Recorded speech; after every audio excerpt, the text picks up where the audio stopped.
with Daniel and Frank. Today we're gonna pick up where we left off last night. Tonight we're gonna pick up where we left off last night, yesterday morning, and finish up the Crypt. And then I think we're gonna go start in on Mount McLargehuge. And if I think of other things like gathering keys for the Lair of the Naughty Sorceress, we're gonna go do those too. Alright, so, unless there are objections, let's get started. Objections, Daniel? None at all. Alright. So, back to these Gaunt ghouls. Or Gaunt ghouls. There we go, here's the non-combat that I mentioned last night. So, these ghoul whelps, like I mentioned last night, they expand to a huge and a giant swarm of ghoul whelps, depending on how much monster level you're running, and the number of beeps that the avilometer gives off at the end is based on how it is the square root of your total monster level with a floor of 3. So I'm expecting, got lucky. There's 4 beeps that time. I think I might have seen 5 during my last run, and I'm not really sure why I would have seen that, but I did. And I didn't this time, so that's back to normal.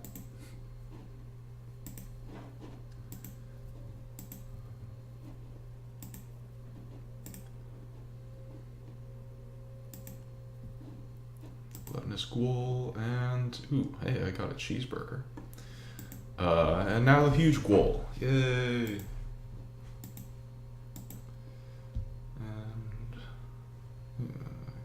Get... Yeah, I think I will. Before I fight the Boner Dagon, I'm gonna get myself a second set of specs.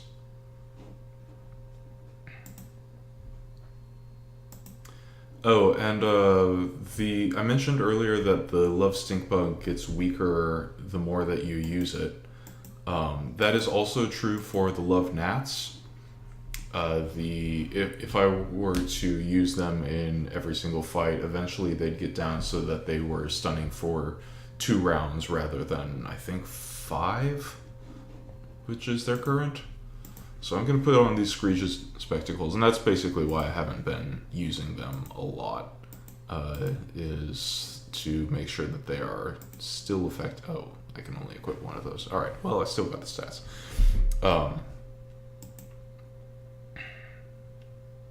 What was I saying? Goodness only knows. So, here's the Boner Dagon. Why does the ghost of a necklace look like panties? Well, they dropped off of Lady Spooky Raven, so I don't know, maybe she likes me? I wouldn't understand why, though. My character's awful mean to her. So, this Chest of the Boner Dagon, if you use it, it gives you some pretty good stats and some pretty good amount of meat, which is really nice to have. However, there is also a better use for it, which is that it is part of the Ninja Pirate Zombies robot, also known as the NPZR, which is a familiar that you can create if you collect a whole bunch of different items and then use the head of that items, which you would have constructed by then, which would then roll around and collect a whole bunch of other items, including the Chest of the Boner Dagon, to create a familiar hatchling. And I can show you where that is in my familiar here. Let's just run a search. There's the Ninja Snowflake, which you can only get by pickpocketing some Ninja Snowmen, and the Ninja Pirate Zombie Robot, I was right, which you create the way that I've already described. Now, a lot of the names that I've got here, like Ramby, are things that are significant to me, or jokes based on based on the familiar type. For example, matching towels, my rock lobster. The names that look like Grunklin, though, are automatically generated by the familiar name generator. And occasionally they've got custom name generation for familiars, like for these Grimm brothers. I did not actually create Oscar von Schnupftabak, but I love that his name is that.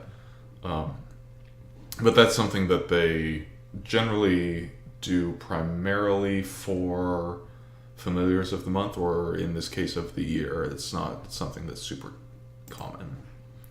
So, turned the quest back into the Council of Loathing that I just completed for killing the Boner Dagon, and now it's off to the Trapper in the Trapper's cabin. So, what this quest is about is gathering ores from the It's Not Yours, It's Mine, which I have managed to do because of the, what's it called? The deck of every card. And I finished gathering, or no, I haven't finished yet. Oh no. Alright, I may have to put this off to tomorrow because I don't actually want to... No, I'll just do it. You gather ores from here, and there's a mining minigame that isn't really that much fun, and so I try to avoid it whenever possible, and also this is a huge turn sink area. And then also I want to gather up some goat cheese from the goatlet. And it only drops from one of the monsters here, which is neither the drunk goat nor the saber-toothed goat. It is the dairy goat. Here it is. So I pickpocketed it, because that's, yes, 2 in a row. Almost. Got it though. Alright. Happy pickpocketing. Alright, so how I'm going to fix my lack of a linoleum ore here is I'm going to use a clover. And these clover adventures will create some very helpful adventures in a select number of areas. And this happens to be one of them, and it's one of the most valuable clover adventures here. I wouldn't want to use a clover in every zone, but for a speed run, this is definitely a place to hit. The other significant place being the Giant's basement in the Castle in the Clouds in the Sky, which is a place that I'll have access to starting at level 10. So now that I have completed the first stage of level 8, the level 8 quest, I have the option to either become extreme and advance the quest that way, or fight the ninja snowman. I actually can't advance with the ninja snowman right now because you need to have combat queue manipulation available for that. I would need to be able to boost my combat adventures rather than my non-combat adventures, and because I can't do that, I cannot encounter the monster that drops some things that are necessary to adventure in the Mist-Shrouded Peak. I can, however, farm some equipment off of the skate gnomes, like these extreme mittens, and the extreme cross-country hippies. Now I'm gonna have to fight another one. Okay. Yay, scarf. That's the one I wanted from there. And the snowboarder pants. Perfect. Magnificent set of adventures here. So now I start developing Extremity, which comes from one of my favorite name generators that they've developed here, which is the snowboarding trick generator. For example, I just did a 420 method Mongolia, which good. It's the trick generation is very, very good, and I'm going to definitely be enjoying reading the, here we go, side grind AB off a nearby rock. Going to be enjoying reading those as I adventure through here.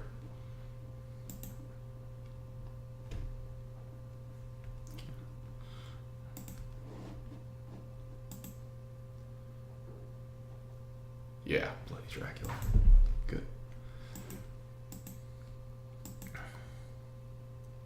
Squirrel style politics, A+. Good. Yeah, alright, we've got a nose block cannonball with a screwdriver style euthanasia, followed by a slappy Charlie Tindy's toaster strudel. Love these things. Once I get to 3 extreme, I will be able to head up to the top of the Mount Make Large Huge. So that's one more non-combat.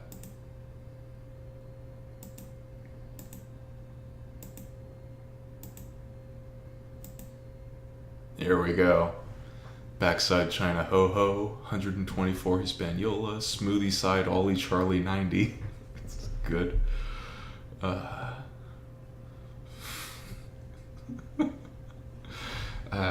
You can read these. They're good. I'm glad that they're here.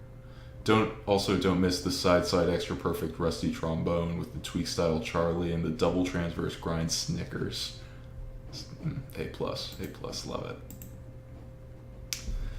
So I managed to snowboard up instead of down, and I've got the extremity knocked out of me. However, the other reason that I wanted to go through the extreme slope here is because the outfit that I farmed has an outfit effect, which, despite not getting equipment effects, I do get outfit effects in this challenge path. And the outfit effect for the extreme cold weather gear is that I have 5 cold resistance, which is exactly what I need to be able to adventure here once I have unlocked the zone. And supposedly there's a narrative to all these quests, but the narrative is very, very loose and only minimally linear, which is exactly what you need when you're going to be playing through the same set of quests and stuff, 200 times or whatever. It's definitely a boon that they've happened onto this form where the narrative doesn't really matter. The narrative for this is that this monster, no, not this monster, the next monster. This monster here has been just breathing all over the place, and its breath is really cold, and it broke the ski lift, so that's why the trapper wanted the help. And that's, like, there is a direction there, and there is a story there, but it's minimally laid out, and I really think that is necessary for this format of game, is to have an absolute minimum of story. One thing about this monster is that you can see that I've actually outstatted it quite a bit. My Moxie is 40 higher than its attack, 41 higher than its attack. And normally you need to be 9 higher, your Moxie needs to be 9 higher than a monster's attack for you to just straight up not get hit at all. However, with some monsters, including Gror and also the gremlins in the level 12 quest, they will automatically hit you. And with the gremlins, with the gremlins, it's necessary that they automatically hit you because there's a weird mechanic at play. But with Gror, it's just an additional challenge for the boss. So now that I no longer need the outfit, I can equip something that's a little bit more powerful, and I'll keep the snowboarder pants. And then there really isn't any reason for me to equip anything different in the accessories, just because I don't get the accessory bonus. So the York Chasm. This zone is one of the pain points of the game. It's kind of tedious and also really difficult to speed up. You're looking for building materials, and that comes in the form of some kind of wooden plank and then fasteners for the wooden plank. Lumber and fasteners. And once you have 30 of each lumber and fastener, then you can complete this bridge. And that just takes a real long time. There's some swing involved because each individual monster that you encounter can drop either a fastener or a piece of lumber, and so you're probably, if you're just adventuring here straight up, you're probably going to be taking more than 60 turns. And so I'm going to take a diversion, divert my route here a little bit, and go to the mysterious island of mystery because the pirates can help. Prior to me doing that, though, I should probably absorb a few things, and I'm gonna do that off screen here. How did the how did the pirates help? In Uh, this case? Once I have the pirate outfit, I can go in the obligatory Pirate's Cove stops being an adventure-in zone and starts being a zone container that I can go in and walk around in the Pirate's Cove. And there's a shop there that sells an abridged dictionary, which I can separate into a bridge and a dictionary. And the bridge will speed up the York Chasm by providing me about 12 to 15 of each lumber and fastener.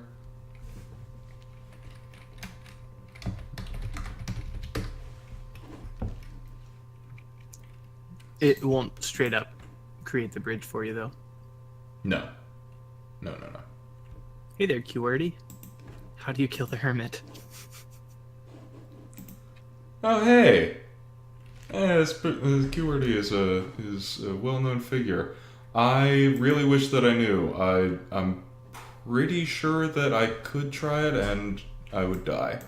The Hermit is the highest of high-level bosses, though there's the ability to get the factoids from it. It's just, you have to die. There is no beating the Hermit. I'm sorry, QWERTY. So I just absorbed a few items for meat drop. Let's see, initiative I think is the other thing that I want.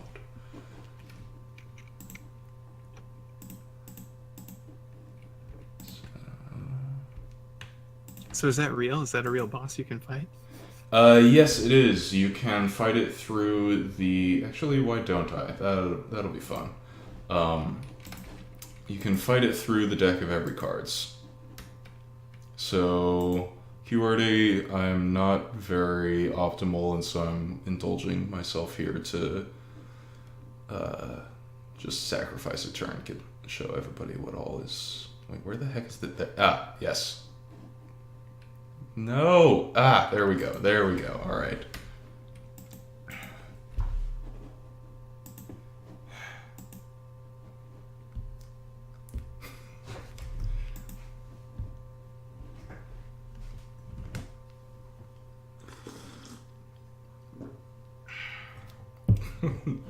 Good.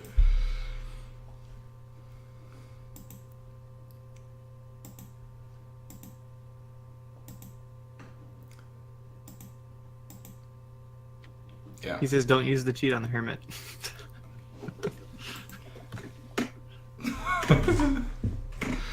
Well.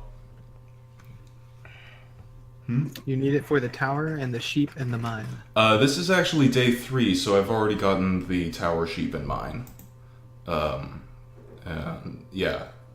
So the only thing that was going to go to was stats later on.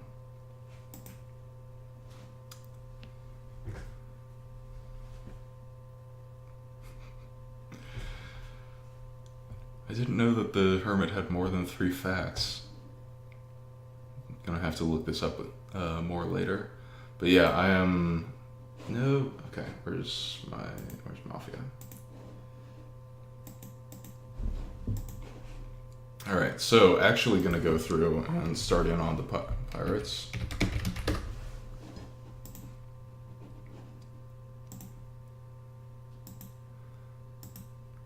So ordinarily I would be boosting non-combats here and using the Slimeling, but as I've mentioned before, I'm doing 100% with the Cubeling, and I don't have the ability to modify combat rates.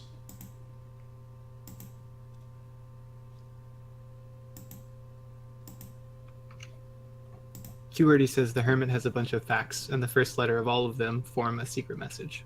What? Okay, is there a puzzle to that? Or is it just a secret message?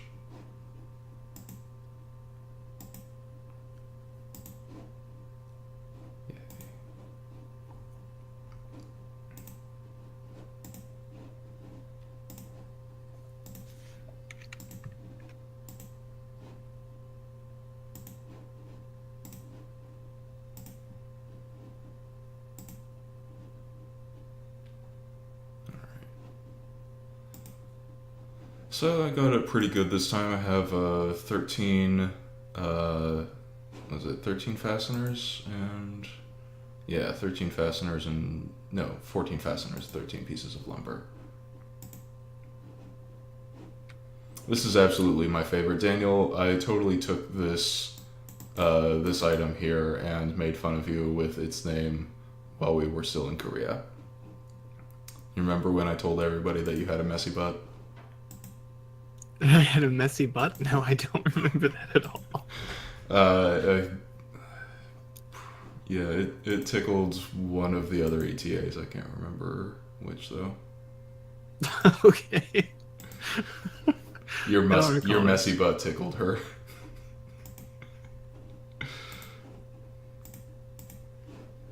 So QWERTY says it's not a puzzle, it's just a funny message. And then also, if you're gelatinous noob, absorbing certain items from the Robortender gives plus or minus combat skills. Yeah, I know, and I will eventually be taking advantage of that. I have yet to really fully explore the Robortender, but we're doing that 100% on the Cubling. So that, as long as I want to maintain that restriction, then the restriction entails no Robortender. Really? Frickin' 2 pieces of lumber? Eh.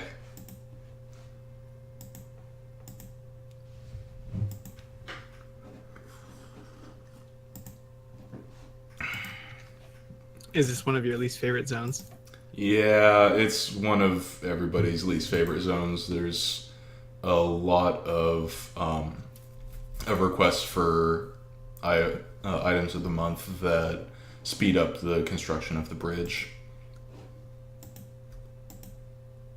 I do believe this is a hardcore run, QWERTY, so he can't pull anything. Yeah.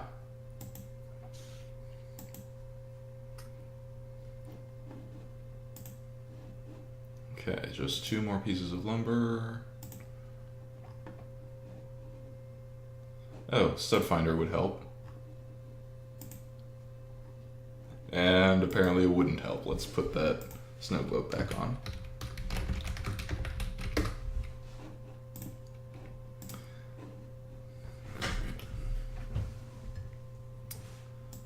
So, with this portion of the quest, there are these 3 zones here, and each of them require a different way to optimize.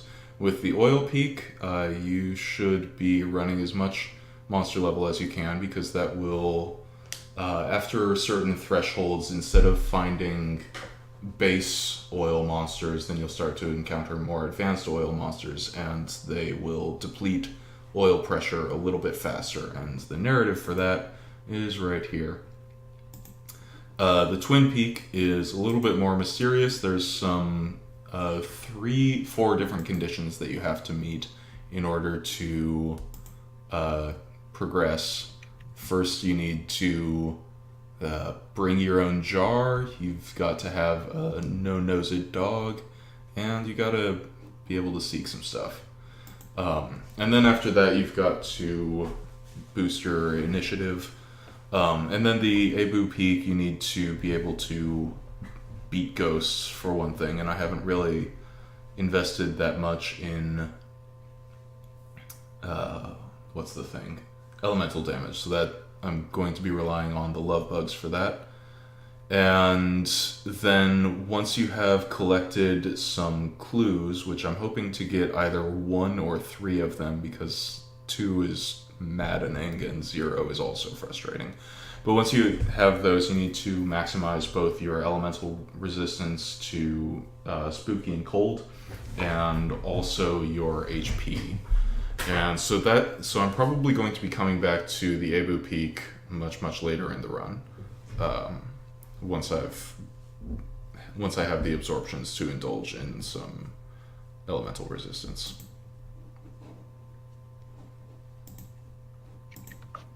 What happens when you clover the York Chasm? Keyword is saying that the chasm's worth clovering if you have any, and also the fish hatchet from the foundry will give you supplies. I don't know what does come from clovering the chasm. Do you get one of the what's his name's, the keepsake boxes? And then the Floundry, I haven't really put a lot of fish catching into my clan's Floundry, so I feel real weird about withdrawing from it. But that is definitely a solid piece of advice for when you do feel comfortable taking some stuff out of the Floundry. Oh, just more supplies, okay. So you get 3 of each type of supply. No keepsake box. Just 3 weird wood planks and 3 long hard screws. Okay.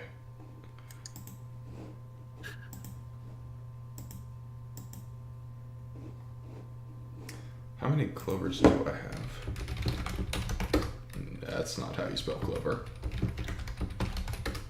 2 of them. That would have been worthwhile. Thank you, Kuwardi. You're going to be speeding my runs up in the future.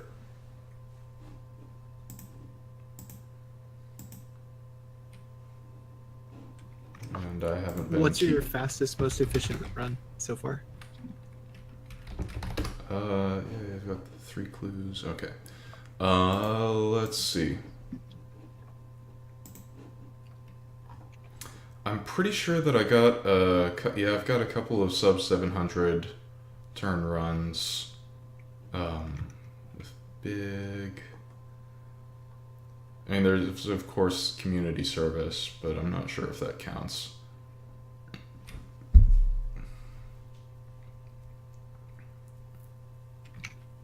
What's community service? It was just a really fast run, or? Oh yes, that is in fact a pretty fast run. You instead of adventuring through the standard set of quests, the council gives you a set of volunteering tasks, and each of those require a single click and also some maximization. And the rewards from each of those volunteering activities will help with each of the other, or will help with a few of the other volunteering activities. And so there's a pretty good optimal way through, and I think that if you know exactly what you're doing and can power level appropriately, you could probably do a single day run relatively easily. I have never managed to accomplish one of those. But I did do a couple of 2-day runs with that.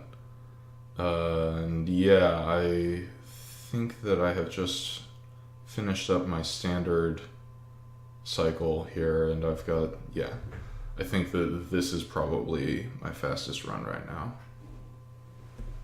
Fastest standard. So, I've got the 3 clues that I want from Abu Peak, and so it's time to head into the Twin Peak. Hopefully I can get myself some fancy pants.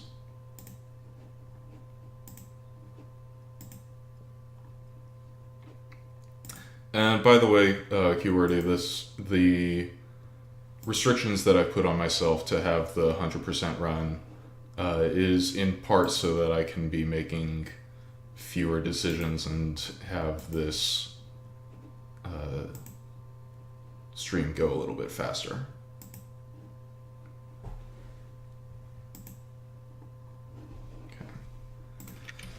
Q already says 1-day runs aren't even worth it, since you can only ascend once a day or 2 casuals. 2 days are easy and fast. Yeah, that is definitely true, but it is a bragging right that I would like to have, and I have yet to earn myself a commendation, and I definitely want to get into that eventually. It is going to require me to actually put my butt in the chair and pay attention and actually learn more about the different runs that I can do.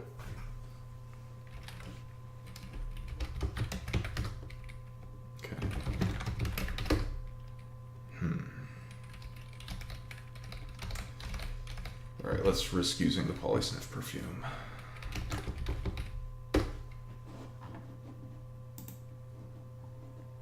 Please, please, please. Yay! Hedge trimmers. Okay.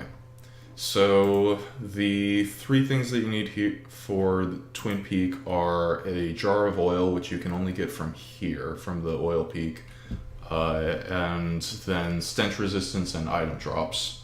And I've got the item drops, and it was a little bit risky for me to use the polysniff perfume because that was basically my only source of stench resistance, aside from the absorption that I did on day 2, was it? For the bats? For the bat hole? Yeah. So heading into... Who else? Like here. Actually, let me see if I can put on any monster level. I can use a perfume of prejudice. Apparently, I got one of those from the snow globe, but that is not worth using at this point. So just oil slicks for me. Did I get the fancy pants?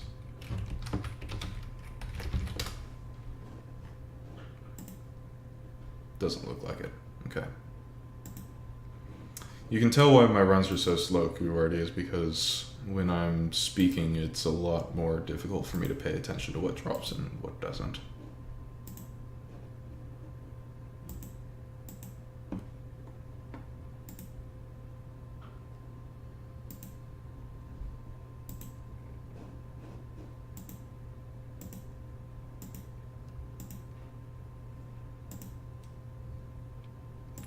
How often does that ghost dog show up?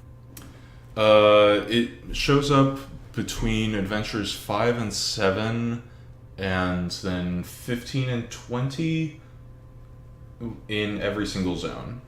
And then after that, it will show up about every 50 adventures.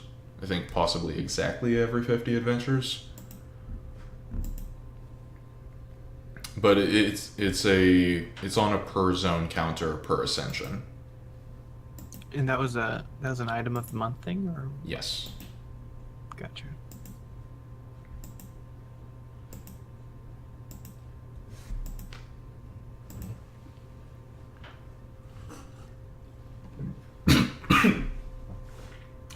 Goodness.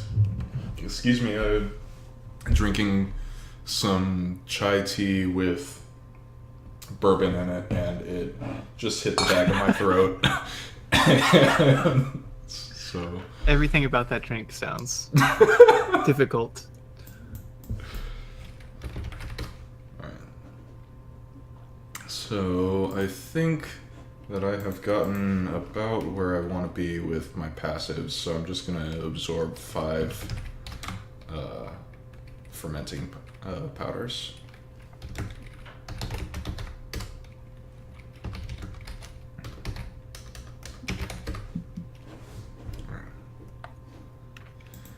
So that should get me... Yeah, I wish that this were 14, but I totally auto-sold my my bacon stone at the beginning of the run, so that was a mistake that I'm still paying for.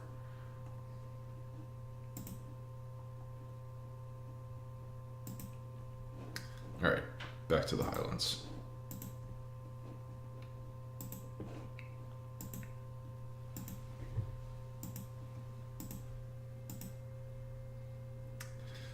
Ordinarily, I'd also be running a most ascension purposes combat macro, which will automatically take care of things like flyering and stuns and all kinds of stuff for me.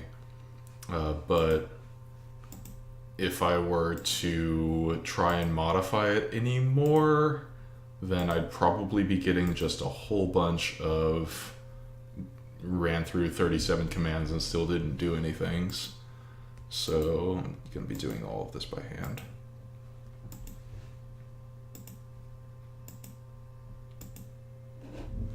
Certainly got to have.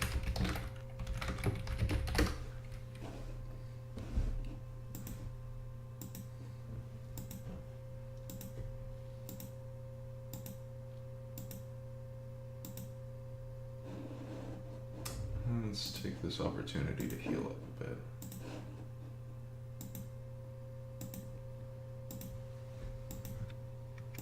And what's the goal of this zone?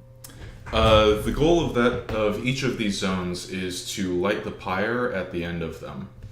And in order to do that, for the oil peak, boosting monster level is helpful because that lets you encounter more advanced oil monsters, which will reduce the pressure on oil peak enough for you to get to the top.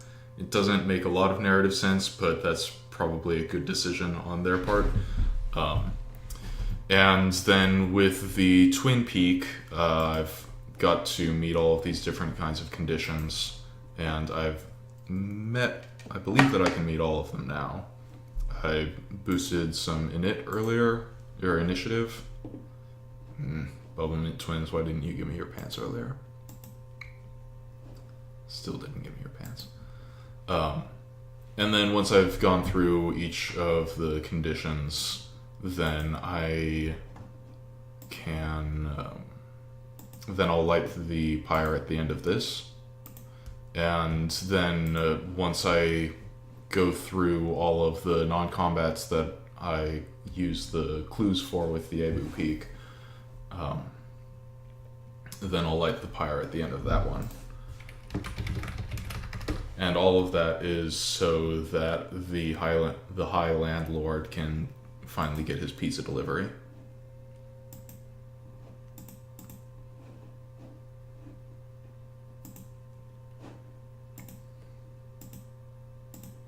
Alright. So that's 2 of the 3, and I will be coming back to this later. It's time to go to the council and start working through the beanstalk. And so this, I don't really know how to speed this up other than use it as a place to farm some helpful items and get a whole bunch of stats. I really don't know how to speed this area up, or if you can.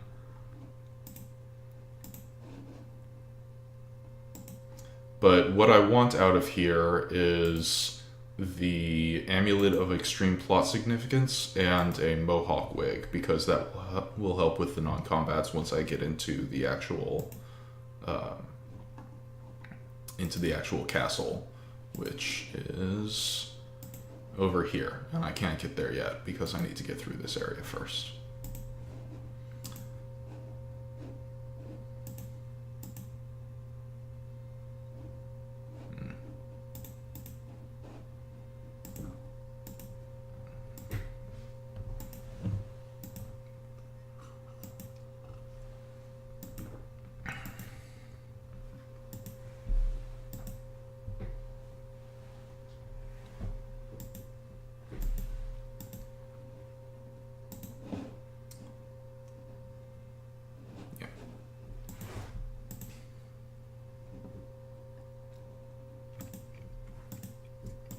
The zone makes me want to play Final Fantasy VII with you again. We should continue that ridiculous attempt at a podcast that we were doing earlier. It was pretty fun. Got some good sound bites. Mm-hmm. So the narrative for this zone is that I'm supposed to find the four spirits, which will each give me an immateria, and then I turn them into Sid, who will give me a intragalactic rowboat. No, that's something else. Who will give me the means to get over to the castle in the clouds in the sky.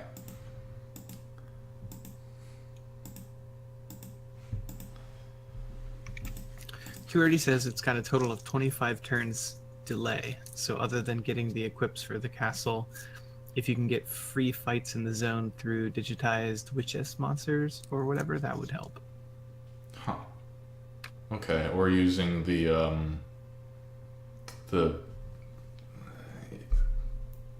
big old huff tube from the cashew trader. What is that? The turkey baster. And Sid gives the SOCK. Ah, yes. The suborbital Louis C.K. I don't know.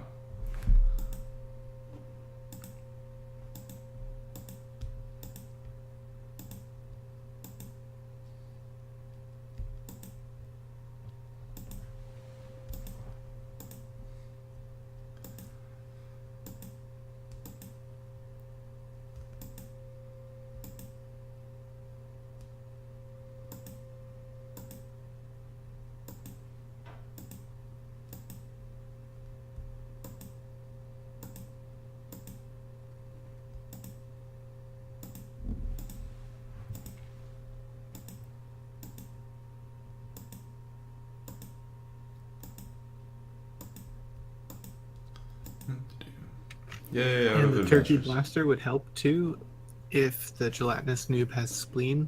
Yeah. Like you already forgets if that has spleen or not. I can double check, but I'm pretty sure it does not. Yeah, it does not.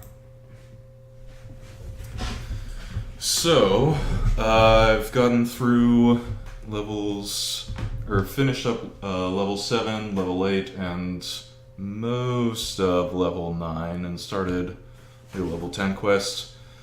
How many adventures did I use? What does it, Moxie's say? I used 164 adventures. And I'm pretty sure that I got that mohawk wig. No, I did not. No mohawk wig yet. Oh well. And I had estimated an 8-day run to you earlier, Daniel. Daniel? Yeah, I was hoping to roll right through that. I think that was an overestimate. I'm hoping that I can get through this in about 800 turns. I might not be able to. I'm not sure because I'm bad at this game. But my 8-day estimate was based on basically just guessing, and so I think that if I can manage an 800 turn run, then that should go down to 6 days or so.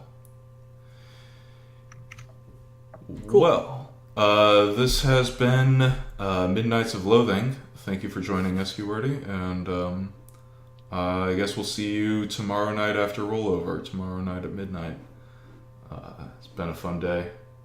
Learned some things. Are you going for the All Gel Noob Skills trophy? I already got it. Got that last time. Last run. This is also, incidentally, run 3 for me. So I had one hardcore run, one softcore run, and now this is my second hardcore run, and I'll hopefully be bringing all of the consumption skills in with me the next time around. So yeah, cool. Thank you for joining us, and I'll talk to you tomorrow. We'll be on at midnight. Yeah, be a good midnight.